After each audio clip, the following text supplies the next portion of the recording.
유대인의 격언에 몸의 무게는 잴 수 있어도 지성의 무게는 잴 수가 없다. 왜냐하면 체중에는 한계가 있지만 지성에는 한계가 없기 때문이지 라는 말이 있습니다. 재물은 곧 잃어버릴 수도 있지만 지식은 언제나 몸 따라 함께 다닙니다. 그러므로 사람은 태어나서 죽을 때까지 배워야 합니다. 학교 교육이 끝났다고 해서 사람의 배움이 끝난 것은 아니기 때문에 요즘은 평생교육 또는 생애교육을 강조합니다. 그러면 누구에게서 어떻게 배워야 할까요?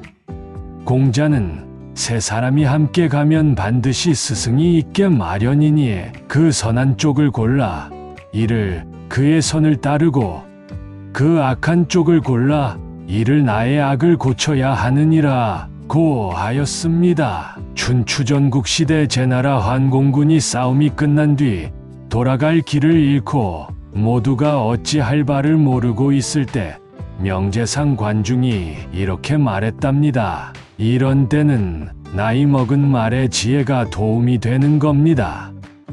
라고 말을 해 환공군은 그의 말대로 늙은 말을 놓아주고 그 뒤를 따라가자 갈 길을 찾을 수 있었다는 이야기가 전해옵니다. 한비자에 나오는 일화로 관중 같은 총명한 사람도 자신의 모르는 것을 부끄러워하지 않고 늙은 말을 스승으로 여겨 배웠던 것이지요. 소설 흙을 읽으며 변호사를 꿈꿨던 청년 정주영이 16세 때 고향 통천을 떠나는 계기가 됐던 것은 당시 모 신문에서 연재한 이광수의 소설 흙 때문이었다고 하는데 정주영은 이 소설을 읽기 위해 당시 해당 신문을 구독하고 있던 마을 이장 집으로 밤마다 2km 이상을 달렸다고 합니다.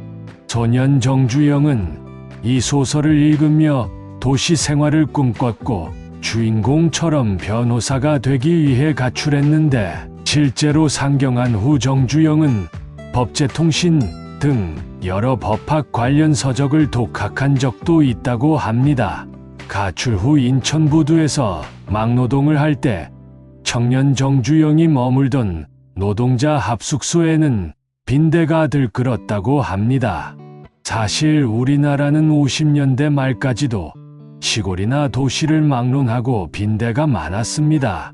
온종일 공사판에 나가 일을 하고 숙소로 돌아와서 잠을 자려니 빈대의 극성으로 도저히 잠을 이룰 수가 없었답니다.